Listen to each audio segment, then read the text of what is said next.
வணக்கம் அன்பு உள்ளங்களே. ஜோதிடத்தில் 3வது பகுதியை பார்க்கலாமா? எவ்வளோ சுலபமாக இருக்கும் பார்த்தீங்களா? நீங்கள் கவனிக்கிற ஜோதிடம் ராசி கட்டத்தில் இருக்கும் கிரகங்கள் டக்குன்னு சொல்லுவோம். அதுலேயும் ராசி பலன் சொல்கிறார்ல ஒரு தாத்தா, ஒளிமயமான எதிர்காலம்னு ஜீ தமிழில் அவரெல்லாம் எப்படி சொல்லிகிட்டு இருப்பாருன்னு பார்த்தீங்கன்னா, ராசிக்கு 5 குடைவன் 10ல் இருக்கார், ராசிக்கு 10 குடைவன் 5ல் இருக்கார், ராசிக்கு 2 குடைவன் 4ல் இருக்காருன்னு சொல்லிகிட்டு இருப்பார். ஆனால் அப்படி ஒரு ஜோதிடம் சொல்லவே கூடாது. ஒரே நேரத்தில் எப்படி எந்த மாதிரியான பலன் நம்ம எடுத்துக்க முடியும்? எப்பயுமே ஒரு ஜாதகருக்கு லக்னம் அப்படின்னு ஒரு இடம் இருக்கும். அந்த லக்னத்திலேருந்து கிரகங்கள்லாம் எங்கே இருக்கோ அதை வச்சு தான் பலன் தீர்மானிக்கப்படுகிறது. ராசி அப்படின்றது சந்திரன் நிற்கிற இடம், அவ்வளோதான். ஆனால் இங்கே சந்திரன் நிற்கிற இடத்த வச்சுக்கிட்டு மொட்டையாக கண்ணை மூடிக்கிட்டு ஒரு பலன் சொல்லிக்கிட்டு இருக்காங்க. உண்மைக்கே ஜாதகத்தில் அந்த கிரகங்கள்லாம் எங்கே இருக்குது அப்படின்னு இல்லாமையே மொட்டையாக பலன் சொல்லும்போது ஒரு மாதிரி கோபம் வருது. ஜனங்களை அப்படி பழக்கப்படுத்தி வச்சுருக்காங்க எல்லா ஜோதிடர்களும்.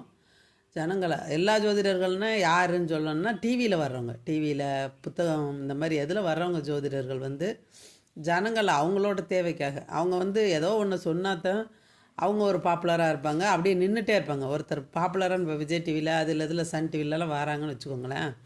அவங்க இன்றைக்கி ஜோதிடம்னு சொல்லிட்டு போயிட்டாங்கன்னா மறந்துடுவோம். அவங்க தினசரி ஏதோ சொல்லிகிட்டே இருக்கணுன்றக்காண்டி ஏதோ ஒன்று பண்ணிகிட்டே இருக்காங்க.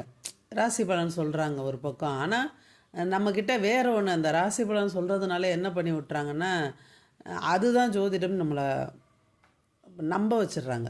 வெறுமனே ராசின்றது சந்திரன் நின்றாடும், நல்லா ஞாபகம் வச்சுங்க. லக்னம் வேறு, ராசி வேறு. லக்னன்றது நம்ம பிறந்த நேரத்துக்கு ஒரு கணக்கீடு. நம்ம கரெக்டாக அன்றைக்கி என்றைக்கு பிறந்திருக்கோமோ அதை வச்சு எழுதுறது. லக்னத்துன்றது கிரகம் கிடையாது, ராசின்றது கிரகம். ராசின்றது சந்திரன் நின்ற இடம், சந்திரனை வச்சு தான் ராசின்னு சொல்கிறோம். ஆனால் லக்னம் அப்படின்றது அது கிரகத்தை குறிக்கிறது கிடையாது, சரிங்களா? அந்த புள்ளியில் இருந்தால் நம்மளோட வாழ்க்கை துவங்குதுன்னு அர்த்தம்.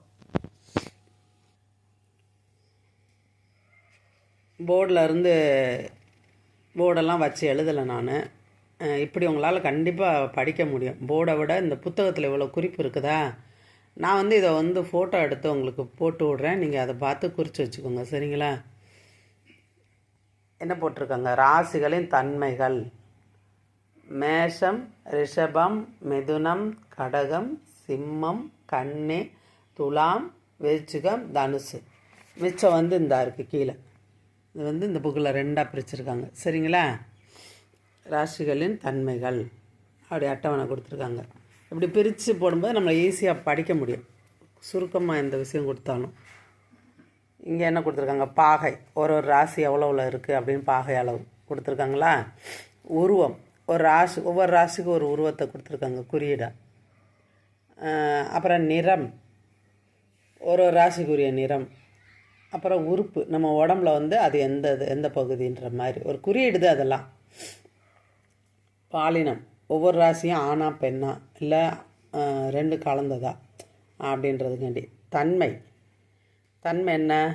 சரம், ஸ்திரம், உபயம். சரம், ஸ்திரம், உபயம் அப்படின்ட்டு வரும். கோள், சரம்னா நகர்ந்து கொண்டே இருப்பது, ஸ்திரம்னா ஒரே இடத்துல இருக்குது, உபயம்னா காத்திருப்பது வாய்ப்புகளுக்காக. இடம் மாறும், ஆனால் பொறுமையாக இடம் மாறும், அதுதான் கோள். செவ்வாய், சந்திரன், புதன் நம்ம கிரகம் சொல்கிறோம்ல, அவங்க கோளாக கன்வே பண்ணும்போது அது என்னவா பேர் இருக்குது அப்படின்னு அவங்க கொண்டு வராங்க. உச்சமான கோள், நீசமான கோள், அதான் அந்தந்த ராசியில். இப்போ மேஷம் பார்க்குறோமா, மேஷத்தில் எந்த கோள் உச்சத்தில் இருக்குது, அதே மேஷத்தில் எந்த கோள் நீசமாக இருக்குது அப்படின்னு சொல்லி பார்க்குறது. ஒவ்வொரு ராசி கட்டத்துலேயும் ஒரு கோள் உச்சம், ஒரு கோள் நீசம்னு வரும். அதை தான் அவங்க அதில் போடுறாங்க. இந்த மாதிரி அட்டவணை நல்லா பார்த்துக்கோங்க. ஃபஸ்ட்டு ராசியை எழுதிக்கிறாங்க. நீங்கள் பாதி ராசி எழுதினா அப்போ மொத்தம் 12 கட்டம் இருக்குல்ல, பாதி ராசியை இந்த மாதிரி நீங்கள் எழுதிக்கணும் மேலே கட்டம் போட்டு. அதுக்கப்புறம் இந்த அட்டவணையில் வருஷம் பாருங்கள், நம்பர் எத்தனை வருஷம் வருதுன்னு. 10 வகையாக பிரிக்கிறாங்க அதோட தன்மைகளை, சரியா? இது அட்டவணைக்கு பேர் ராசிகளின் தன்மைகள் அப்படின்னு போட்டுக்கணும். மொத்தம் 10 வகையாக பிரிக்கிறாங்க. 10 வகையாக பிரிக்கும்போது இங்கே எத்தனை கட்டம் வருதுன்னு பார்த்துருவோம்.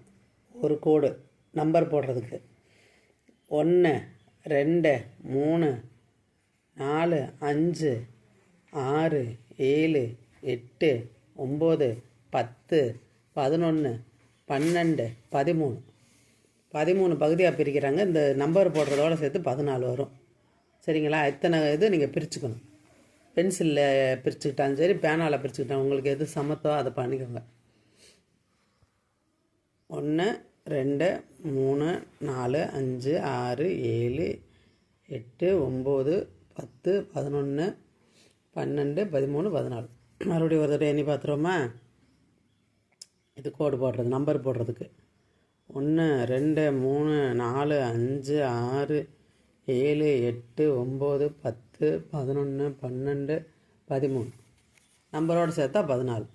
14 இதாக பிரிச்சுக்கோங்க. குறுக்காலே இதே மாதிரி லாங் சைஸ் நோட்டில் குறுக்கால போட்டுக்கோங்க. ரொம்ப சுலபமாக உங்களால் இதை எழுத முடியும். இதெல்லாம் எழுதி வச்சுக்கணும்.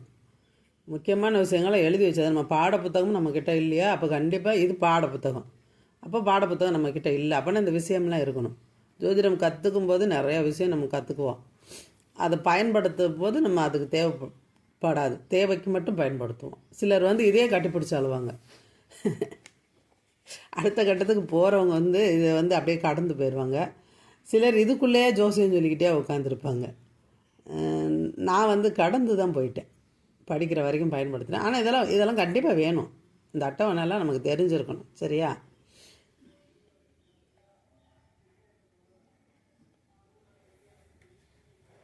மேஷம்.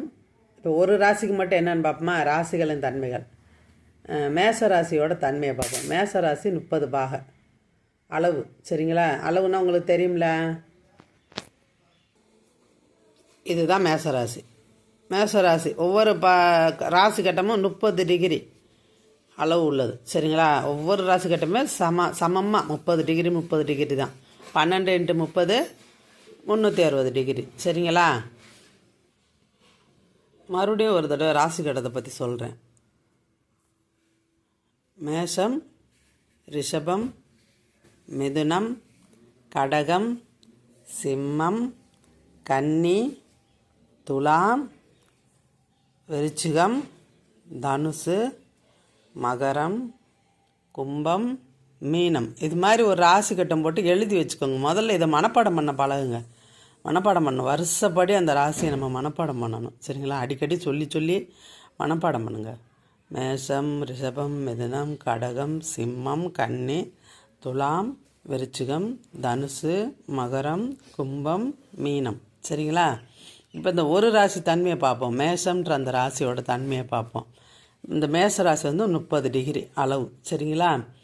இதோட உருவம் ஆடு. இதுக்கு குறியீடு ஆடு. அப்புறம் நிறம் சிகப்பு. மேஷ ராசிக்கு உரிய நிறம். இந்த இடத்துக்குரியவர் செவ்வாய். இந்த மேஷ ராசியோட அதிபதி, அந்த வீட்டுக்குடையவர் செவ்வாய். வீடுன்னு எடுத்துக்கோங்க. ஒவ்வொரு ராசியவும் வீடு அப்படின்னு எடுத்துக்கோங்க. இந்த மேஷ ராசி இந்த வீட்டுக்குரியவர் செவ்வாய். அதனால் செவ்வாய்க்குரிய நிறம் சிவப்பு அப்படின்னு எடுத்துக்கணும். சரிங்களா? உறுப்பு, நம்ம உடல் உறுப்பில் தலை அப்படின்னு எடுத்துக்கணும். பாலினம், இது ஆண் ராசி அப்படின்னு எடுத்துக்கணும். தன்மை, இது சரராசி. கோள் செவ்வாய். இந்த ராசிக்குரிய கோள் செவ்வாய். உச்சமான கோள் இங்கே எந்த கோள் உச்சமாகுது அப்படின்னு பார்த்தீங்கன்னா சூரியன். சூரியன் இந்த இடத்துல உச்சமாகுது. இந்த அட்டவணை எழுதிக்கோங்க. மறுபடியும் நம்ம இந்த உச்சம், நீசம், பகை எல்லாமே நம்ம பார்க்க தான் போகிறோம். சரிங்களா? அடுத்து நீசமான கோள். இந்த ராசி கட்டத்தில் எந்த கிரகம் நீசம் அடையுது அப்படின்னு. நீசம் அடைகிறன்னா பலவீனம். உச்சம்னா பலம். 100% பலத்தோடு இருக்கிறது பேர் உச்சம். நீசம் அப்படின்னா 0% பலவீனத்தோடு இருக்கும். 0% தான் பலம். அப்படின்னா பலவீனம். அப்புறம் நட்பு. இந்த ராசிக்கு எந்த கோள் நட்பு அப்படின்னா குரு நட்பு. இது தனி அட்டவணை நம்ம அப்புறம் போட்டுக்கலாம். இந்த நட்பு கோள்லாம் இது ஃபுல்லாக அப்ளை பண்ணி வச்சுக்கணும், எழுதி வச்சுக்கணும். அது மாதிரி ஆட்சி வீடுகள் இது தனித்தனியாக நீங்கள் கட்டம் போட்டு பண்ணும்போது இப்போ இந்த அட்டவணை எடுத்துக்கோங்க. அப்புறம் அது தனியாக கட்டமாக போடணும். கட்டமாக போட்டு ஆட்சி வீடுகள், நட்பு வீடுகள், உச்ச வீடு, நீச வீடு இதெல்லாம் நம்ம எழுதிக்கணும்னா நமக்கு புரிகிறதுக்கு வசதியாக இருக்கும். எல்லாமே கட்டம் போட்டு எழுதிக்கணும். முதல்ல இதை நம்ம இந்த அட்டவணையை முதல்ல ரெடி பண்ணி வச்சுக்கணும். சரிங்களா? நான் போர்டில் எழுதலை, இப்படி தான் உங்களுக்கு இது பண்ணுறேன். நீங்கள் கையில் பேனாவும் நோட்டையும் வச்சுக்கிட்டு லாங் சைஸு அன்ரூல்டு நோட்டு சொன்னேன்னா அது எப்பயுமே வச்சுக்கோங்க கையில் இந்த பாடங்களை கவனிக்கும் போது. அப்போ நீங்கள் அதை வச்சு நான் சொல்ல நீங்கள் எழுதிக்கோங்க. சரிங்களா? மேசராசி அதோட உருவம் வந்து ஆடு. ரிஷபராசிக்கு எருது. மிதுனத்துக்கு வந்து வீணையுடன் கூடிய பெண், கதையுடன் கூடிய ஆண். பெண் வந்து வீணையோடு இருக்கும், ஆண் வந்து கதை வச்சுருப்பார். கதைன்னா தெரியுமில, அனுமன் வச்சுருப்பார்ல அது. கடகத்துக்கு வந்து நண்டு. சிம்மத்துக்கு வந்து சிங்கம். கன்னிக்கு வந்து கதிர்குலையும் அக்னியும் கொண்ட பெண். கையில் வந்து ஒரு கையில் கதிர்குலையும் இன்னொரு கையில் அக்னியும் வச்சுருக்கிற பெண். துலாம் தராசு வச்சுருக்கிற ஆண். விருச்சிகத்துக்கு கருப்பு தேள். தனுசுக்கு வந்து இடுப்புக்கு கீழ் குதிரையும் இடுப்புக்கு மேல் வில் பிடித்த மனிதன். சரிங்களா? தனுசோட அடையாளம் இடுப்புக்கு கீழே வந்து குதிரை இருக்கும், இடுப்புக்கு மேலே வந்து வில் பிடித்த மனுஷன். மனுஷனோட உடம்பு கீழ்ப்பகுதி குதிரையாக இருக்கும், மனுஷன் வந்து கையில் ஒரு வில் வச்சுருப்பான். மகரத்துக்கு வந்து சுறா மீன். சரிங்களா?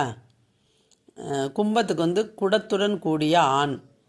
மீனத்துக்கு வந்து இரட்டை மீன். இதுதான் அடையாளம். ஒவ்வொன்றுக்கும் சிம்பிள்ஸ் வந்து இதுதான்.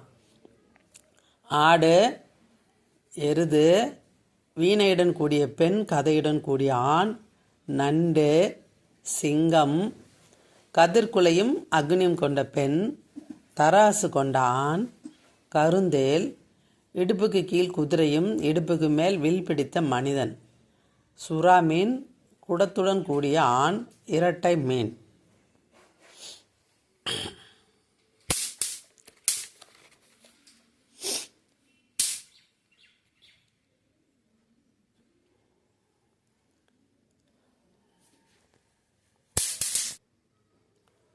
நிறம் அப்படின்னு பார்த்தீங்கன்னா சிகப்பு நிறம், வெள்ளை நிறம். சரிங்களா? பச்சை நிறம், வெள்ளை நிறம், சிகப்பு நிறம், பச்சை நிறம், வெள்ளை நிறம், சிகப்பு நிறம், மஞ்சள் நிறம், கருப்பு நிறம், கருப்பு நிறம், மஞ்சள் நிறம். இந்த நிறங்கள் எதை குறிக்குதுன்னா அந்த கிரகத்தோட நிறம். கிரகத்துக்குரிய நிறத்தை தான் ராசிக்குரிய நிறமாக பார்க்குறோம். அதனால தான் இந்த 2 ராசிக்கும் ஒரே நிறம். இந்த 2 ராசியோட வீட்டுக்கு அதிபதி யாருன்னா செவ்வாய்.